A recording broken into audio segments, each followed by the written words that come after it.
Salatullah salamullah ala taha rasulillah.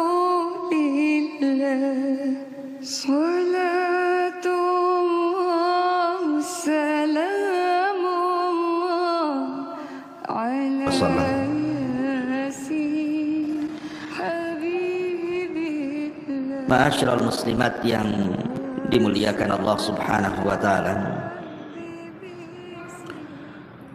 Alhamdulillah, di pagi menjelang siang ini kembali kita bisa duduk untuk berthalabul ilmi, dan pembahasan di pagi menjelang siang ini kita akan membahas tentang beberapa penyesalan manusia di hari yang tidak ada guna penyesalan itu di hadapan Allah Subhanahu wa taala.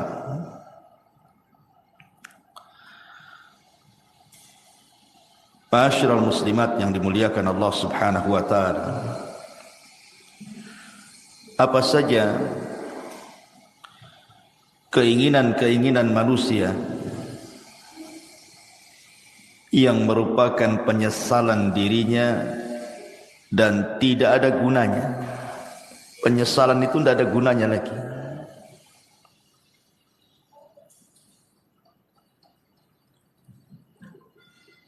Kalau kita lihat di kehidupan kita ini, kita bertanya kepada orang-orang yang diberikan kekayaan oleh Allah Subhanahu wa taala, pasti keinginan mereka itu ingin bertambah kaya lagi. Karena biasanya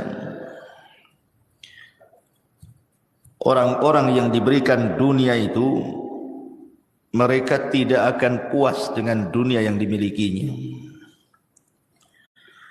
Makanya Anas bin Malik radhiyallahu an mengatakan, menukilkan sabda Nabi sallallahu alaihi wasallam, "Lau anna libni Adam wadiyan min dhahab." Kalau seandainya anak Adam ini memiliki satu lembah semua emas, ahabba ayyakuna lahu wadiyan, pasti dia berkeinginan untuk menambah 2 lembah emas lagi. Walan yamla'a fahu illa turab wa yatubullahu ala man tab. Dan orang ini tidak akan puas mengejar cita-citanya untuk mengumpulkan dunia kecuali tanah yang menimbunnya. Kalau sudah ditimbun tanah, baru tahu, barulah dia menyesal. Ma'asyiral muslimat yang dimuliakan Allah Azza wa Jalla, setiap manusia itu pasti akan melewati padanya sakaratul maut. Tidak ada satupun manusia pasti akan melewati yang disebut dengan sakaratul maut. Karena Allah Subhanahu wa taala mengatakan, wajaat sakratul maut bil haqq dzalika ma kunta minhu tahid. Dan akan datang sakaratul maut, dan itu sebuah kebenaran. Itulah yang membuat manusia lari padanya. Apabila malaikat maut sudah dekat dengan kita, dan malaikat-malaikat pembantu malaikat maut ikut serta di dalamnya, yang disebut dengan Rasulul Maut, Rasul-Rasul kematian. Ketika malaikat maut mulai mencabut nyawa kita, maka dimulai dari ujung jari jemari setiap manusia. Kemudian ruh itu berjalan sedikit demi sedikit sampai di tenggorokan. Ketika nyawa di tenggorokan inilah, maknanya manusia sudah tidak akan selamat lagi. hatta idza balagatit tarak wa qila man rah. Sampai ketika ruh itu sampai di tenggorokan manusia, tidak ada yang bisa meruqyah dia mengembalikan ruh ke dalam jasadnya. Disitulah dia terbayang keinginan-keinginan, penyesalan-penyesalan yang tidak ada guna penyesalan itu. Apa saja penyesalan-penyesalan yang akan dirasakan saat detik orang sakaratul maut itu. Walaupun dia menjerit kepada Allah Subhanahu wa taala untuk dikembalikan ke dunia, melaksanakan penyesalan yang sudah ia tinggalkan, baik perkara yang harus dilaksanakan atau perkara yang harus ditinggalkan, percuma saja penyesalan kala itu. Inilah kita akan bahas beberapa penyesalan-penyesalan ketika orang berada fi firashil maut, tempat tidur kematian. Apa saja penyesalan-penyesalan itu? Ma'asyiral muslimat yang dimuliakan Allah Azza wa Jalla, kita harus bedakan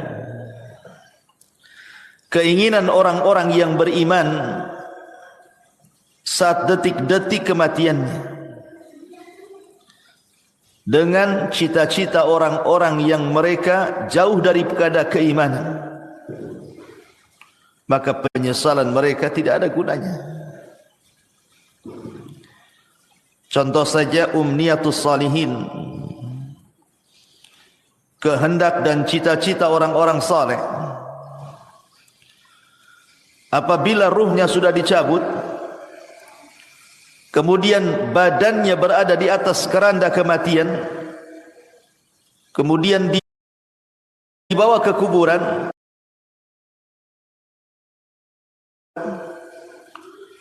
maka orang-orang soleh akan mengatakan saat jasadnya dibawa ke kuburan, qaddimuni qaddimuni, segerakan aku, segerakan aku,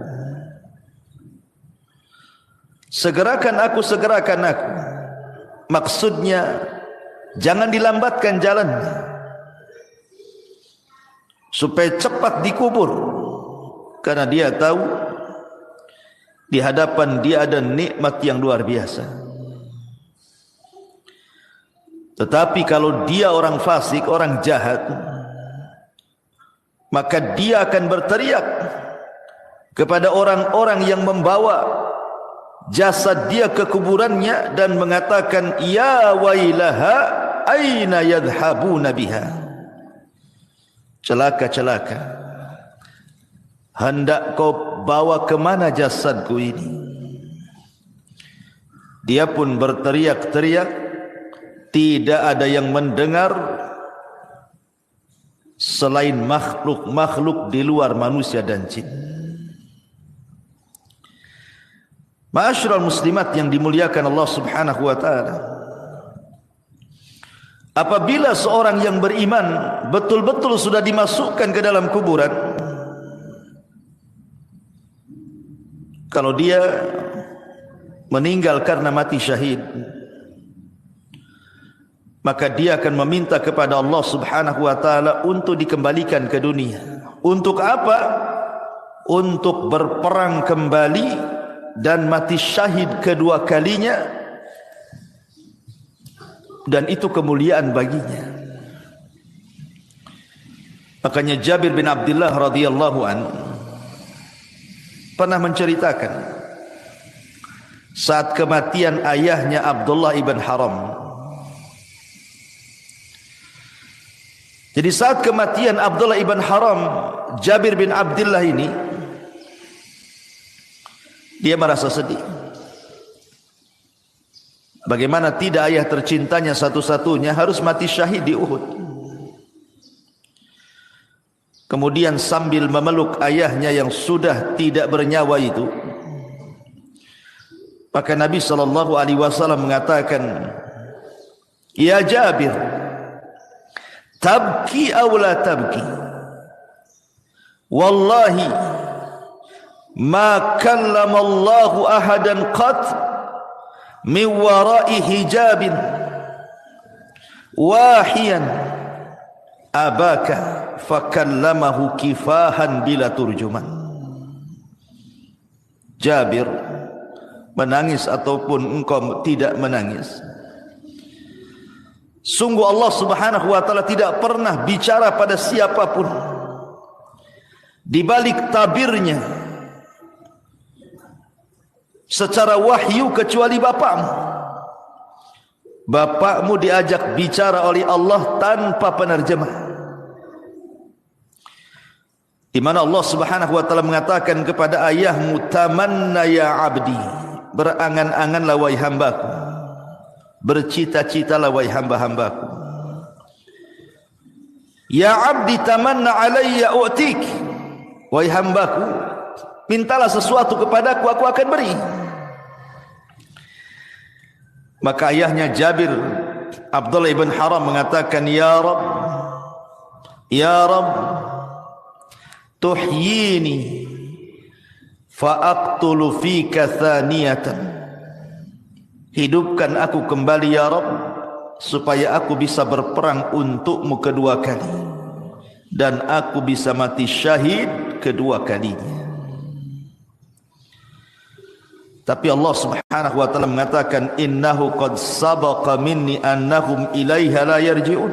Tidak mungkin wahai Abdullah, orang yang sudah mati itu hidup lagi. Kemudian Abdullah ibn Haram mengatakan, kalau begitu sampaikan kepada orang-orang yang masih hidup akan posisiku di hadapan. Maka Allah Subhanahu wa taala turunkan ayat, wala tahsabannal ladzina qutilu fi sabilillahi amwatan bal ahya inda rabbihim yurzaqun. Jangan kau sangka orang-orang yang mereka mati di jalan Allah, terbunuh dalam jihad, mereka mati. Tidak, mereka hidup. Mereka diberikan rizki di hadapan Allah Subhanahu wa ta'ala. Inilah cita-cita orang-orang yang beriman. Walaupun cita-cita ini mustahil dilakukan, mustahil terkabulkan, tapi cita-cita mereka mulia. Ingin hidup kembali, ingin berperang karena Allah, dan ingin mati syahid kedua kalinya. Begitulah umniyatus salihin, angan-angan orang-orang yang saleh. Makanya dalam surah Yasin ada satu kisah yang disebut dengan Habibun Najjar. Dalam surah Yasin itu ada kisah yang disebut dengan kisah Habibu An-Najjar. Bagaimana kisahnya Habibun Najjar itu? Jadi suatu hari di sebuah perkampungan di zaman setelah Isa bin Maryam, sebelum diutusnya Nabi SAW, di kampung itu atau daerah itu sangat penuh dengan kezaliman, penuh dengan kesyirikan. Diutuslah oleh Allah Subhanahu wa taala dua nabi untuk mendakwahi kampung tadi. Ada yang mengatakan bahwa dua orang ini bukan nabi tetapi murid-muridnya Isa bin Maryam untuk mendakwahi daerah tersebut, tapi didustakan oleh kaumnya. Akhirnya Allah Subhanahu wa taala mengutus satu lagi untuk menguatkan yang dua orang yang sedang berdakwah itu, tapi didustakan lagi, sampai akhirnya tiga utusan ini hampir dibunuh. Datanglah seorang laki-laki yang bernama Habibun Najjar, yang sudah beriman sebelumnya kepada tiga utusan ini, memperingatkan orang-orang yang menentang tiga utusan itu. Kemudian malah dia jadi sasaran pembunuhan. Niatnya membela para utusan, akhirnya dibunuh oleh orang kampung itu. Ketika dia mati, maka ruhnya diperlihatkan sorga dan kenikmatan-kenikmatan di dalamnya. Sampai Allah katakan, qila dkhulil jannah, masuklah kau Habibun Najjar ke dalam surga. Qala, maka Habibun Najjar mengatakan, ya laita qaumi ya'lamun bima ghafara li rabbi wa ja'alani minal mukramin. Duhai kiranya kaumku tahu, duhai kiranya kaumku tahu dengan apa yang Allah berikan dari ampunannya kepadaku, dan dia telah menjadikan aku orang-orang mulia, tentu mereka tidak akan mendustakan para utusan itu, katanya. Itulah umniyatus salihin, cita-cita, keinginan-keinginan orang-orang soleh apabila sudah meninggal.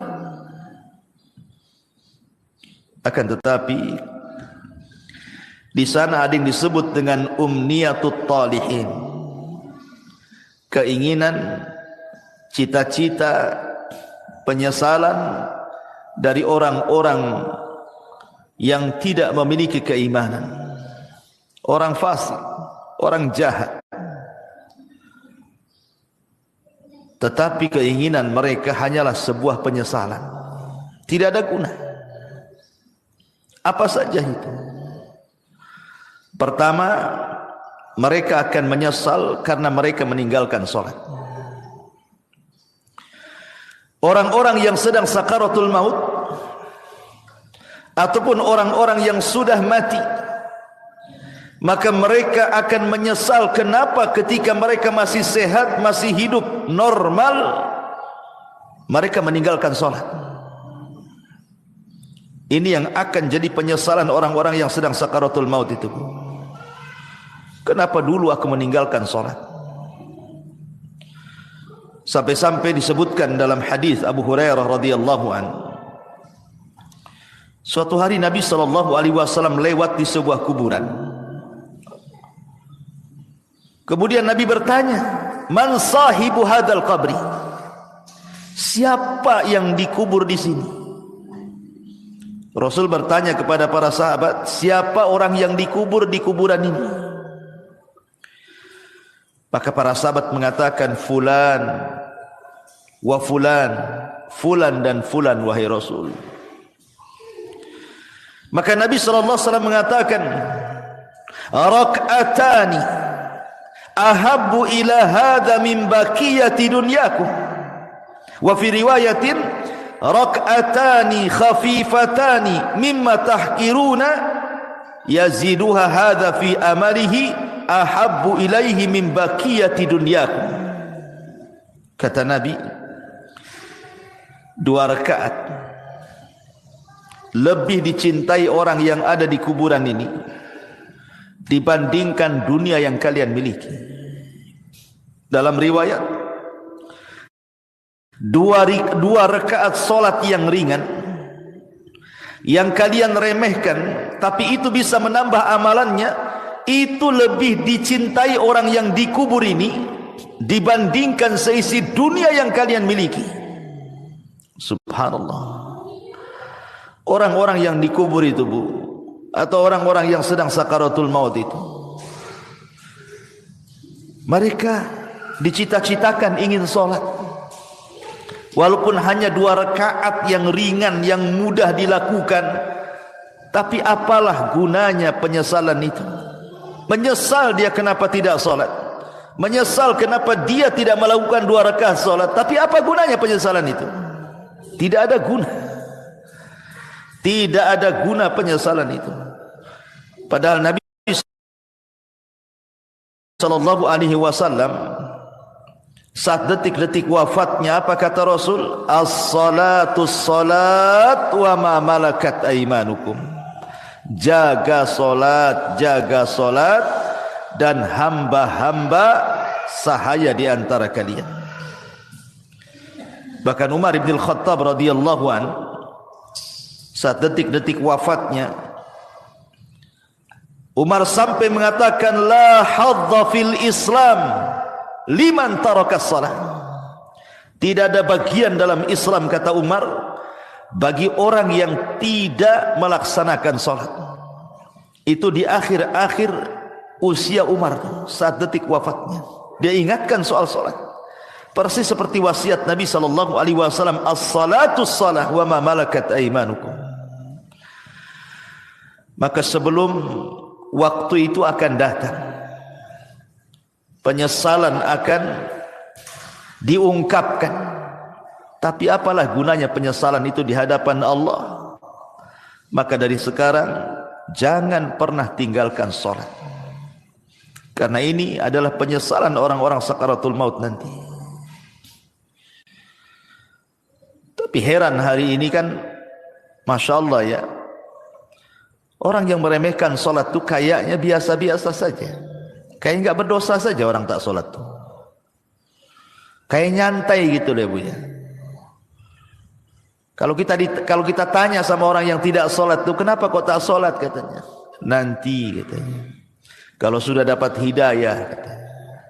Ngomongnya enak saja kayak gitu juga. Bukankah engkau seorang muslim? Kenapa kau tidak salat katanya? Entah kenapa saya malah salat katanya. Kayaknya bukan beban bagi dia gitu ya. Padahal orang yang meninggalkan salat itu bisa kafir tuh. Kata Nabi sallallahu alaihi wasallam, al-ahdu bainana wa bainakumus salat faman tarakaha faqad kafar. Perbedaan kita loh dengan orang kafir itu salat. Kalau dia meninggalkan salat berarti apa bedanya dengan kafir? Makanya Rasul mengatakan faman tarakaha faqad kafar. Siapa yang meninggalkan bisa kufur dia.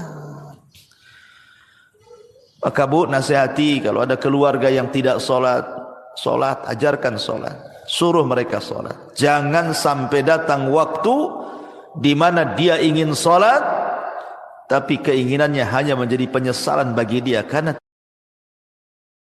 tidak ada guna. Nyawa sudah di tenggorokan itu sudah nggak ada guna lagi taubat.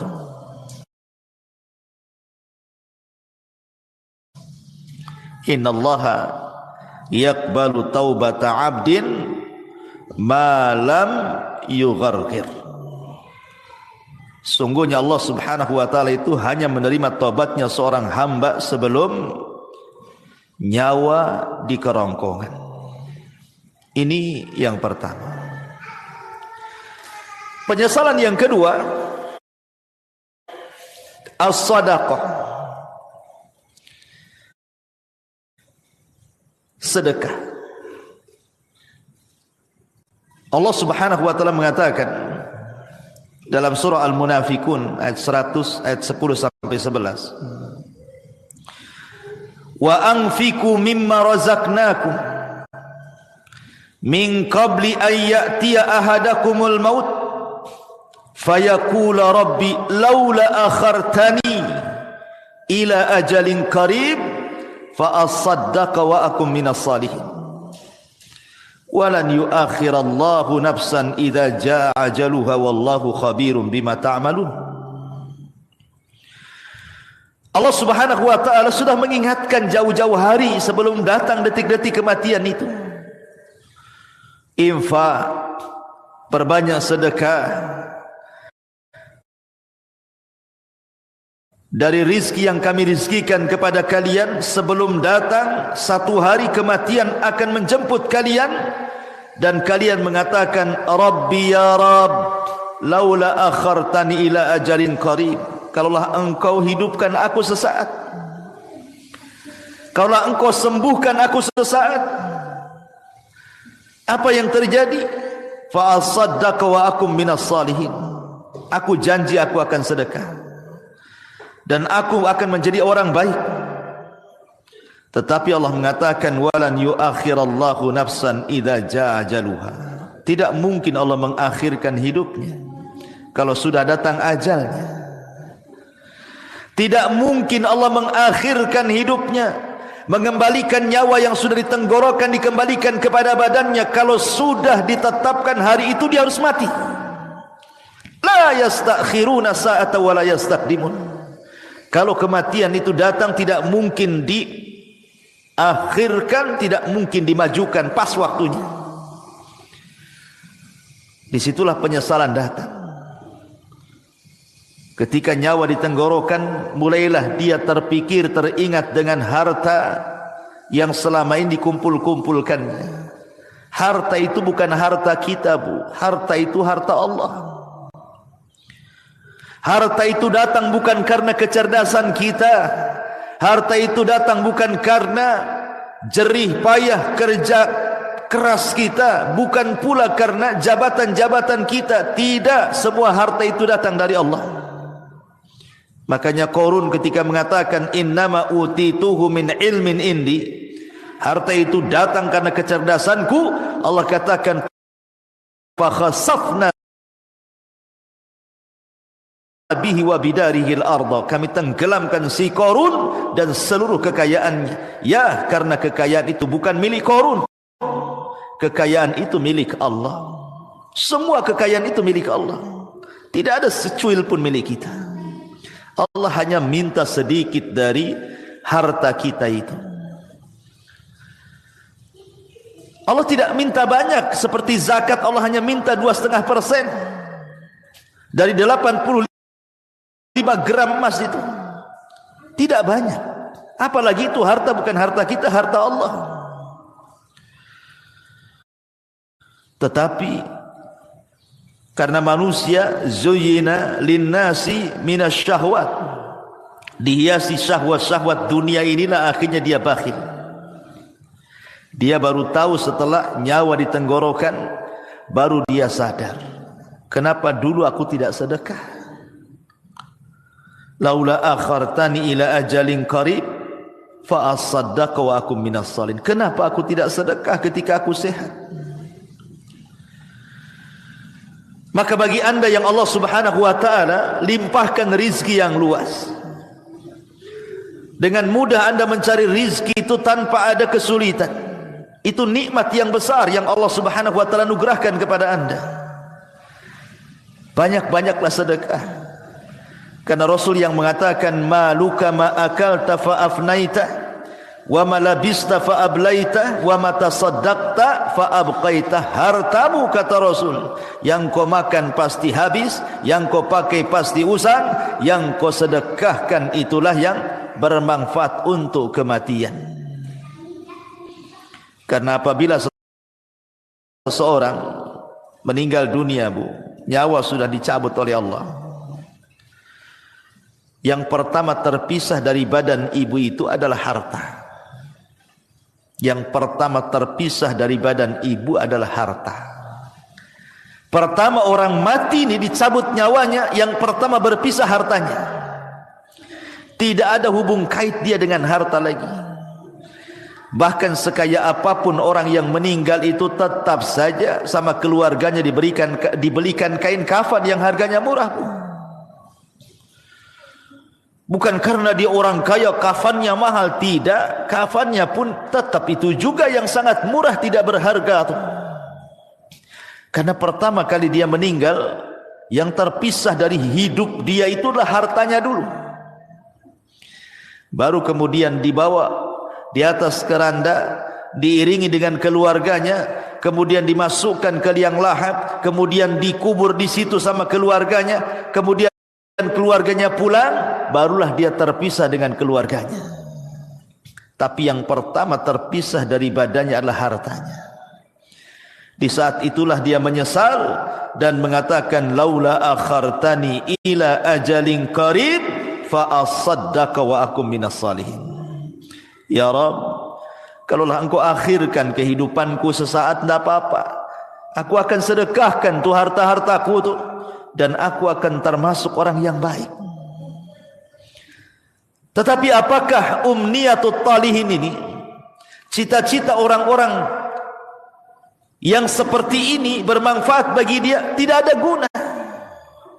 Harta sebanyak apapun kalau anda sudah meninggal, harta itu tidak bisa diambil lagi oleh anda, kan? Karena sudah menjadi rebutan ahli warisnya. Kenapa ketika kita masih hidup kita tidak sedekah? Ketika sudah mati baru kita teringat sedekah.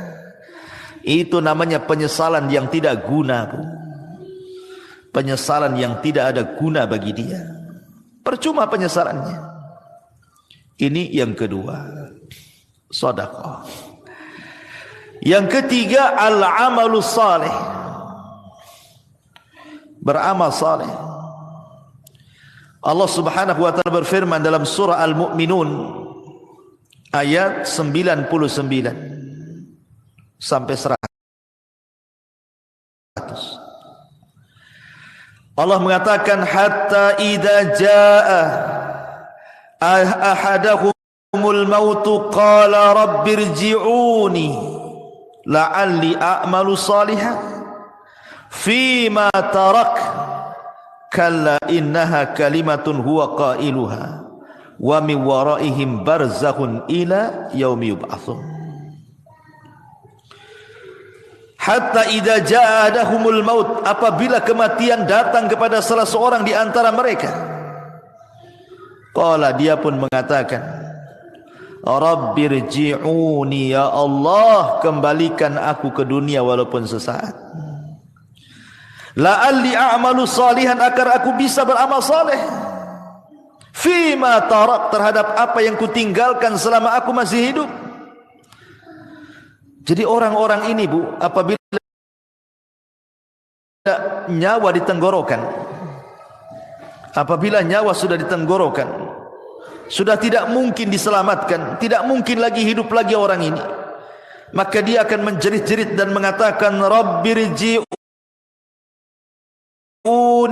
rabbirji'uni, ya Allah, kembalikan aku ya Allah. Untuk apa? La'alli a'malu salihan, agar aku bisa beramal saleh, agar aku bisa beramal saleh. Fima tarak, dulu aku tinggalkan itu. Tapi Allah bantah dengan mengatakan, kalla innaha kalimatun huwa qailuha. Ya Abdullah, mustahil, itu angan-anganmu saja. Mustahil kau dikembalikan, itu angan-anganmu saja. Wa min waraihim barzakhun ila yaumi yub'atsun, karena antara dirimu dan dunia itu ada dinding pemisah yang disebut dengan barzah. Mustahil kau kembali ke dunia. Maka sebelum datang penyesalan yang tidak ada guna itu, Bu, perbanyak amal soleh. Perbanyak amal soleh. Amal soleh kan banyak, baik yang bermanfaat untuk diri sendiri ataupun amal soleh yang bermanfaat untuk orang lain. Sekecil apapun amal itu pasti akan dibalas oleh Allah. Wa man ya'mal mithqala dzarratin khairan yara wa man ya'mal mithqala dzarratin syarran yara. Tapi apalah gunanya umniyatu talihin ini?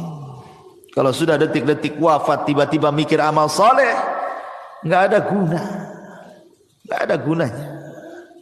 Yang ada dia akan dipertanggungjawabkan di hadapan Allah Subhanahu wa taala.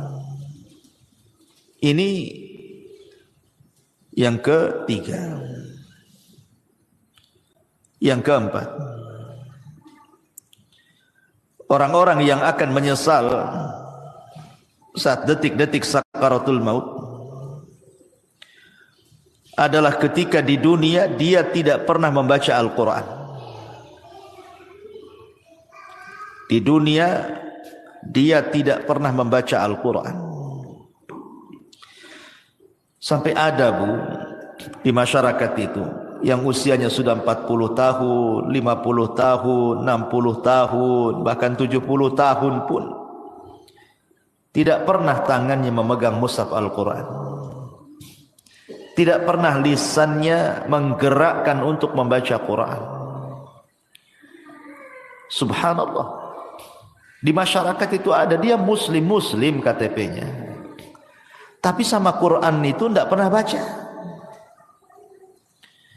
Apalagi ketika Allah memberikan fitnah kepada kita berupa handphone ini, dia bisa loh mengikuti berita politik, berseri. Hari ini apa beritanya, besok apa beritanya, lusa apa beritanya, terus diikuti itu. Orang berkasus disidangkan di pengadilan, kita tidak ada hubungan kerabat dengan dia, Bu. Diikuti kasusnya, Cemana sidang hari ini, cemana sidang besok, cemana sidang lusa, padahal nggak ada manfaatnya untuk kita tuh. Ibu bukan saudara dia, dia pun bukan saudara ibu. Sibuklah ibu cerita tentang persidangan dia, disibukkan hari-hari. Belum lagi yang nonton kuliner tuh, diikutilah itu. Apa nih hari ini dia masak apa nih, besok masak apa, lusa masak apa gitu. Atau artis tertentu yang suka mamer-mamerkan kekayaan itu, Bu, diikutilah blognya itu, jadi subscribe-nya lagi, langganan dia. Wah, ini baru ngupload nih si artis ini. Apalah gunanya ibu dengan artis itu? Nggak ada guna kan?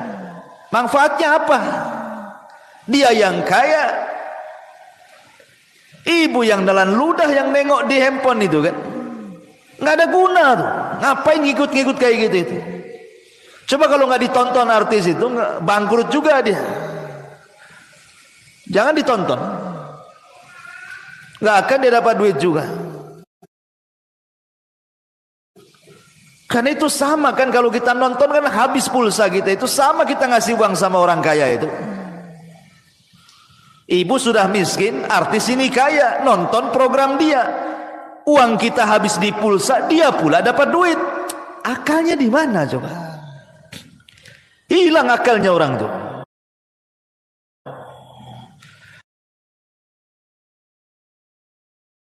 Hari-hari kok bisa dia ngikutin tuh ya? Padahal yang ditontonkan kepada kita itu tidak ada guna dunia akhirat tuh. Tidak menambah kekayaan kita, ya tidak menambah pahala kita. Yang ditonton dia sedang pamer-pamer rumah, pamer-pamer kendaraan, pamer-pamer jalan-jalan, pamer-pamer anaknya, pamer-pamer istrinya, suaminya. Na'udzubillah, thumma na'udzubillah. Ittaqillah, bertakwa kepada Allah, bertakwa, takut kepada Allah. Masih ada program yang manfaat di handphone itu. Bisa kita dengarkan mengaji, murotal, ustadz-ustadz ceramah. Adalah manfaat tuh. Kalaulah tidak manfaat dunia, manfaatlah untuk akhirat.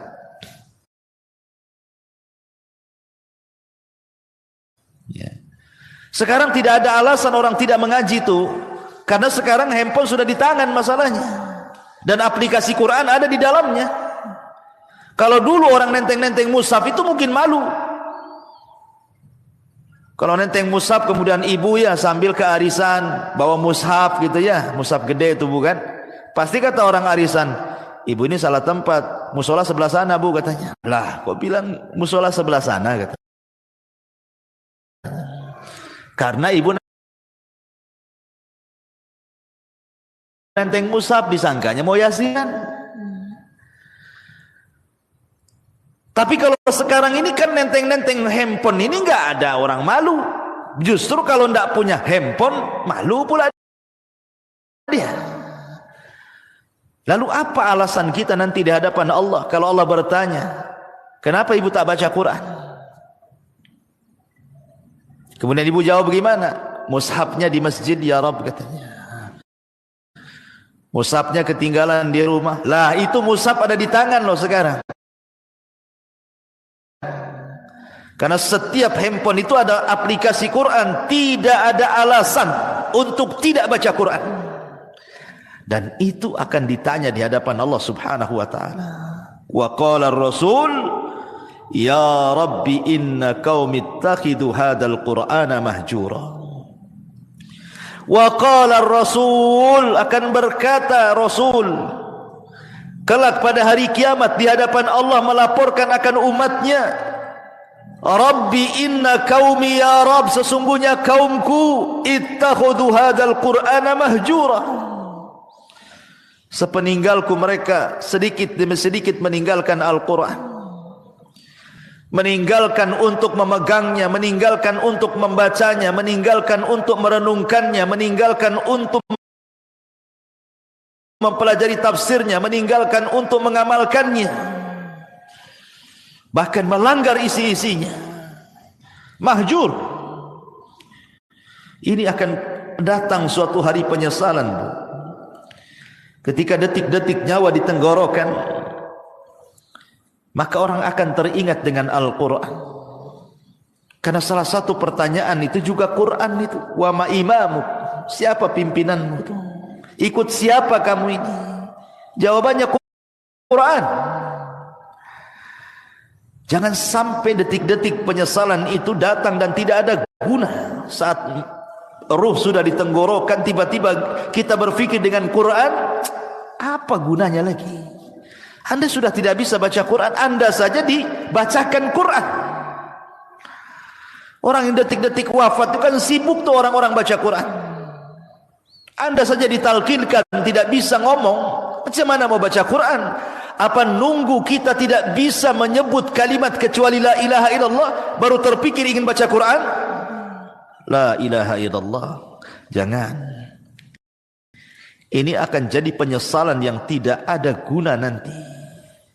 Dari sekarang kalau ada waktu baca Quran. Baca Quran. Ya. Ma'asyiral muslimat yang dimuliakan Allah Subhanahu wa taala. Kemudian yang berikutnya penyesalan yang akan datang adalah dia akan menyesal kenapa di dunia dia tidak berkawan dengan kawan-kawan yang saleh. Karena di dunia ini kan orang terkadang menghabiskan waktu dengan kawan-kawan yang tidak ada manfaat untuk akhirat. Kita lihat para pengusaha, orang-orang kaya itu, ya kawannya sesama pengusaha kan. Kalau orang miskin ya sama orang miskin lah kawannya kan. Pengusaha tak mau juga berkawan sama ibu pula. Ya. Biasanya kan begitu kan. Kawan itu kan seprofesi itu. Pemanya olahraga lah kan itu. Kalau pemain bola ya pasti berkawan dengan pemain bola. Nah mungkin lah pemain bola berkawan dengan bulu tangkis, gak nyambung tuh. Lah terkadang subhanallah kadang-kadang ya kita tidak hendak membicarakan lain-lain, ini hanya sekedar nasihat saja ya. Kadang ada orang tuh bergelut dengan dunia olahraga.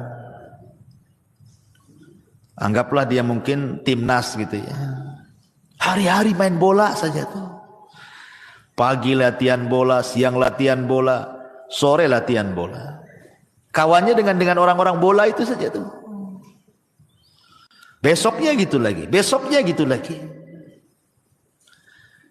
Terkadang di antara mereka ada yang meninggalkan sholat, bahkan tidak sholat, bahkan mungkin kawannya orang kafir yang jelas-jelas kafir kan gitu. Olahraga itu tidak diharamkan. Bahkan boleh jadi itu sebuah hal yang dianjurkan untuk kesehatan. Tapi kalau itu menjadi tujuan hidup,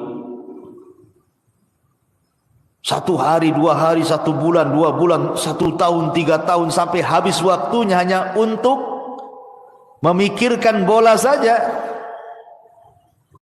ini akan jadi penyesalan. Akan jadi penyesalan. Orang-orang kaya yang berbisnis hanya hubungannya dengan orang kaya saja. Setiap ketemu bicara bisnis. Setiap nelpon bicara bisnis. Pokoknya di otaknya bisnis, bisnis, bisnis, bisnis. Tidak ada diluangkan waktu untuk ibadah, itu tidak ada. Dari mulai dia muda sampai dia tua, itu aja kawannya.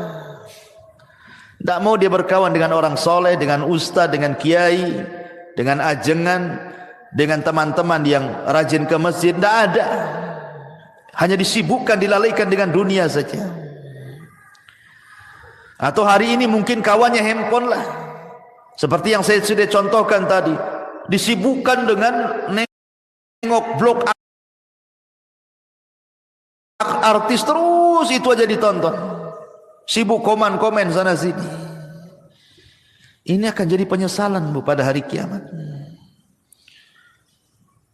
Bahkan dia akan meminta kepada Allah Subhanahu wa taala,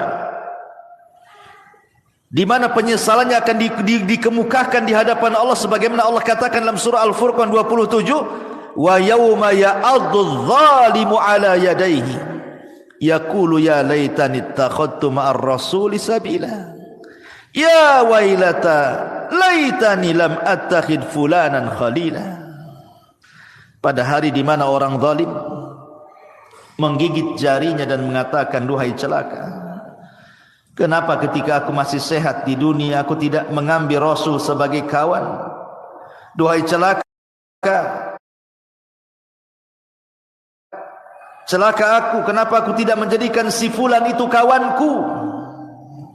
Makanya Hasan Al-Basri mengatakan, istaghfiru min sahibikumus salih fa innahu yanfa'ukum yaumal qiyamah. Cari teman-teman yang soleh, cari teman-teman yang baik, karena itu akan bermanfaat pada hari kiamat bagi pelakunya. Nanti akan menyesal kita, Bu. Kita hari-hari sama si fulan, si alan, dihabiskan waktunya hanya untuk jalan kemari dengan si fulan, si alan itu, ngobrol dengan si fulan, si alan itu, lupa bertahun-tahun, sampai lupa solat, lupa puasa, lupa baca Quran, lupa zakat, macam-macam. Kan ada orang disibukkan hari-hari dengan itu saja kan, Bu. Lah, nanti akan jadi penyesalan, Bu. Cari teman-teman yang baik, cari teman-teman yang saleh, supaya jangan jadi penyesalan di hadapan Allah Subhanahu wa taala. Ini kalau orang sudah sakaratul maut, tiba-tiba kemudian berpikir, kenapa aku tidak ke masjid bersama orang-orang yang salat di masjid? Kenapa aku tidak mengaji bersama orang-orang yang mengaji? Kenapa aku tidak membaca Quran bersama orang-orang yang baca Quran? Enggak ada guna tuh. Enggak ada guna, itu hanya umniah saja, angan-angan, cita-cita saja. Karena nyawa sudah di tenggorokan, apalah gunanya itu? Maka sebelum penyesalan itu datang, dari sekarang cari teman-teman yang baik yang bisa menyelamatkan kita.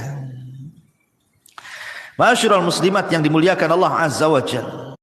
Lalu apa lagi? Orang-orang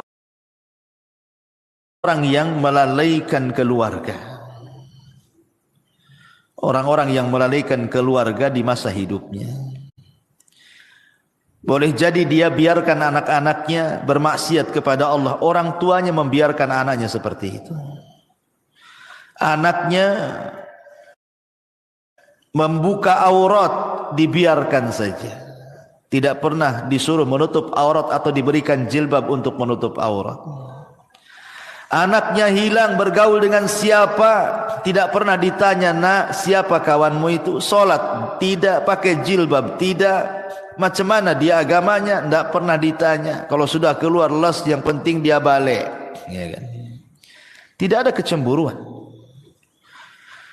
tidak ada kecemburuan kepada keluarga, terutama kepala-kepala rumah tangga itu disebut dayus namanya. Dayus itu orang yang dilaknat Allah karena tidak punya kecemburuan kepada keluarganya. Jangan sampai seperti Allah yang Allah katakan, antakula nafsun ya khasrata ala ma farrattu fi jambillah. Jiwa akan mengatakan, duhai aku rugi, ma farrattu fi jambillah, berapa banyak kemudian kelalaian-kelalaian yang aku lalaikan di sisi Allah. Aku tidak mengurus keluargaku, tidak bertanggung jawab kepada keluargaku, tidak mengarahkan mereka ke dalam agama, tidak mengarahkan mereka untuk salat, untuk baca Quran, untuk belajar agama. Semua akan ditanya nih. Semua akan ditanya dan akan menjadi penyesalan kelak pada hari kiamat. Amanah ini akan ditanya. Ya hasrata ala ma farrattu fi jambillah. Ma'asyiral muslimat yang dimuliakan Allah Subhanahu wa taala. Maka sebelum itu terjadi, arahkanlah orang-orang tua, ibu-ibu, supaya anak-anak itu menjadi anak yang soleh dan soleha. Karena itu manfaatnya untuk kita masalahnya. Apabila ibu sudah meninggal, siapalah yang mendoakan itu kalau bukan anak-anak? Ibu sudah tidak bisa beramal di kuburan itu. Ibu hanya menanti doa anak-anak yang mengatakan, Rabbighfirli wali walidai. Ya Allah, ampuni aku dan kedua orang tuaku. Itulah harapan kita ketika masuk kuburan, itu adalah transfer doa-doa ampun dari anak-anak kita. Dan itu tidak mungkin dilakukan anak kecuali kita yang mendidik anak itu dari kecil sampai dia menjadi anak soleh dan soleh, baru dia akan doakan orang tuanya. Dan ini akan jadi penyesalan, kenapa dulu saya tidak didik anak saya. Pernah saya ceritakan kan sama ibu, Bu, saya itu waktu di Kijang, Tanjung Pinang sana, saya disuruh untuk memandikan jenazah. Ustaz, bisa enggak mandiin jenazah? Bisa, ada waktu insyaallah. Jadi saya datanglah ke rumahnya, saya mandikan jenazah, saya juga kafani bapak yang meninggal itu, kemudian saya sholatkan. Ketika jenazah itu dari rumah hendak diangkat ke musola, karena dekat musolahnya dari rumahnya itu. Kan biasa, Bu, kalau ada orang meninggal kan depan rumah pasti sudah dipasang terop, kursi sama RT di situ itu. Jadi setelah kemudian jenazah itu di masjid, coba saya tanya, mana keluarganya, biar dia di saf pertama mau saya bimbing supaya dia mendoakan orang tuanya, karena kan doa yang paling mustajab itu doa ketika sholat jenazah kan, bagi si mayat itu, dan itu doa terakhir anaknya kan gitu. Habis itu tidak akan melihat lagi kekanak-kanak akan dikubur. Jadi saya panggil lah, mana anaknya? Jadi orang-orang mengatakan, tuh anaknya tuh sedang duduk-duduk di kursi itu, di terop, di bawah terop tuh katanya. Jadi saya bilang, suruhlah mereka nyolati bapaknya tuh. Itu terakhir kali lah saya mau ngomong. Tapi dipanggil-panggil, Bu, anaknya nggak ada yang mau sholat, nggak ada yang mau nyolati bapaknya, asli rokokan aja di situ. Sempat saya ngelus dada, subhanallah, ada anak yang durhaka kayak gini kan. Itu bapaknya terakhir mati, Bu. Anaknya bukan satu orang, ada 5 orang. Semua duduk-duduk di situ. Rokokan itu. Dipanggil-panggil, dia bilang, sudah disolatkan aja katanya, disolatkan aja katanya. Tidak mau dia menyolat itu. Ada apa dia dengan bapaknya? Tapi dengan peristiwa ini, kita lihat kan, ini yang salah mesti bapaknya nih, ketika dia masih hidup. Tidak mungkinlah kalau seandainya bapaknya itu baik mendidik anak-anaknya itu, kok anak-anaknya nggak mau nyolati dia gitu kan? Mesti ada dendam dengan anak-anaknya ini. Ini saya saksikan, Bu. Apa menunggu seperti ini gitu ya kan? Orang tua ketika meninggal mau nyolatkan saja, anaknya tidak mau gitu kan? Auzubillah. Ini penyesalan yang tidak ada guna orang seperti ini. Karena kalau sudah besar anak itu bisa melawan orang tuanya. Betapa banyak orang-orang tua yang sakit hati, kemudian bercita-cita, nak kalau kau tahu durhaka kepadaku di dewasa ini, sudah kecekik kau di masa bayi biar mati. Banyak tuh orang tua itu yang menghendaki kematian anaknya karena kurang ajar dia. Kan di masyarakat kan banyak yang seperti ini, Bu. Ya, jadi janganlah kemudian sampai datang pada waktunya tiba-tiba kita menyesal. Ketika nyawa di tenggorokan dia menyesal kenapa dulu dia tidak mendidik keluarganya, tidak mengarahkannya, tidak menasihatinya, tidak menjadikan mereka anak-anak yang soleh dan solehah. Umniyatut talihin. Yang seperti ini umniyatut talihin, bukan umniyatus salihin namanya. Angan-angannya orang-orang jahat, percuma, nggak ada guna. Ya. Maka inilah perkara-perkara, Bu.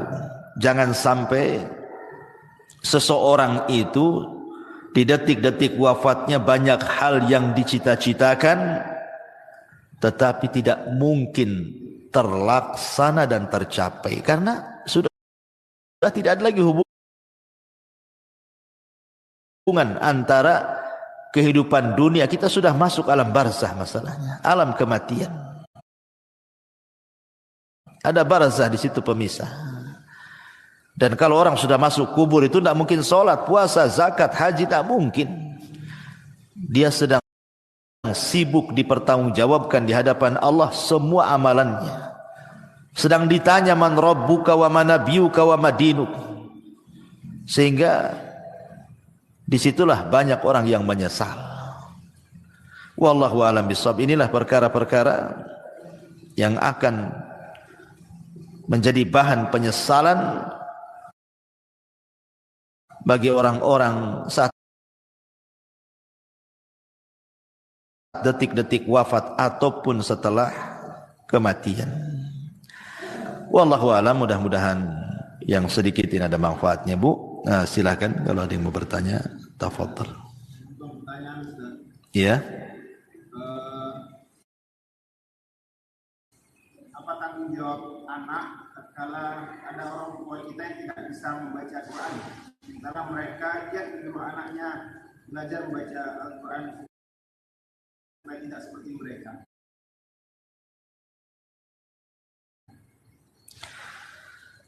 Apa yang harus dilakukan anak apabila orang tuanya tidak bisa baca Quran tapi orang tuanya nyuruh-nyuruh baca Quran gitu. Iya. Kiat anak tetap menasihati orang tua. Orang tua tetap harus baca Quran. Setua apapun ibu, tetap harus baca Quran. Baca Quran itu tidak terbatasi waktu dan usia. Justru makin tua, makin rajin baca Quran harusnya. Ustadz ibu saya tak bisa baca Quran. Macam mana tuh?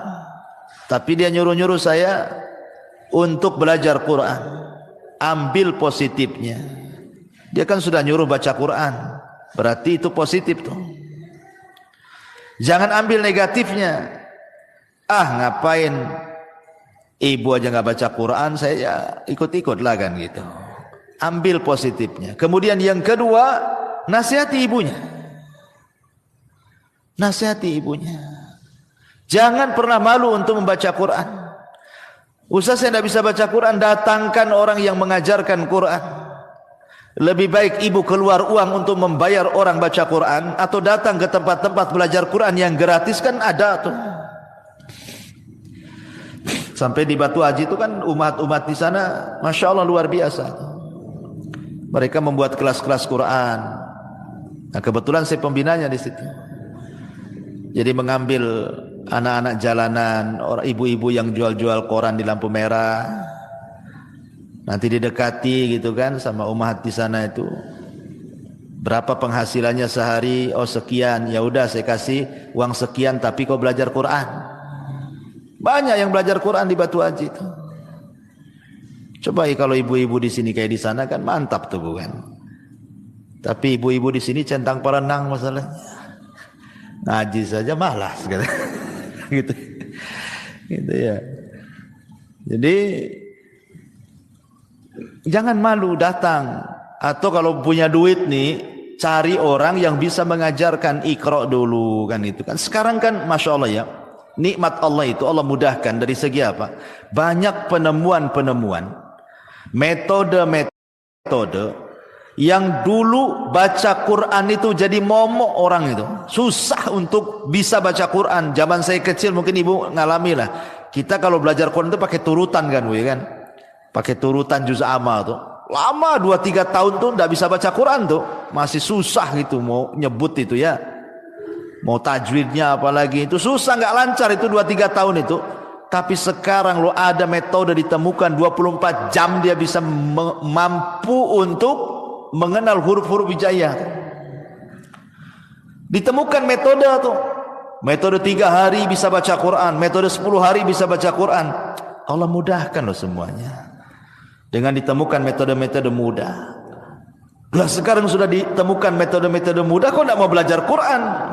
Dulu orang-orang dulu ketika susah ditemukan metode-metode ini sehingga 2-3 tahun baru lancar itu, oh, sampai dipecut-pecut sama orang tuanya.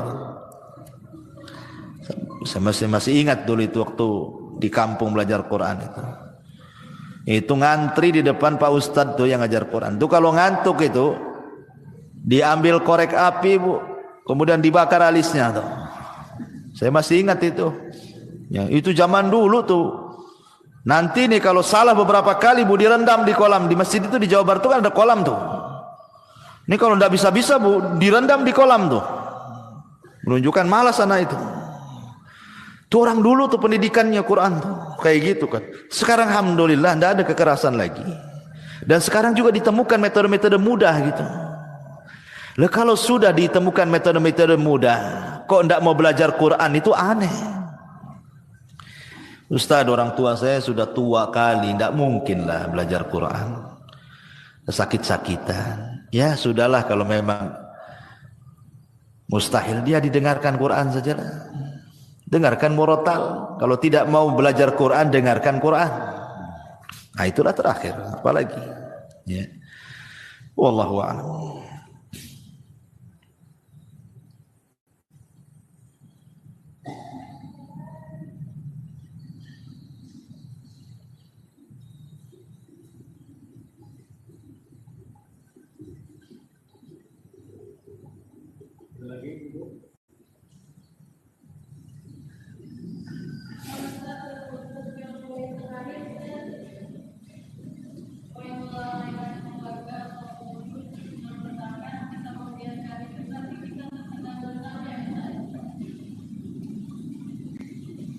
Mana? Gak dengar pertanyaannya. Apa, Akhedi?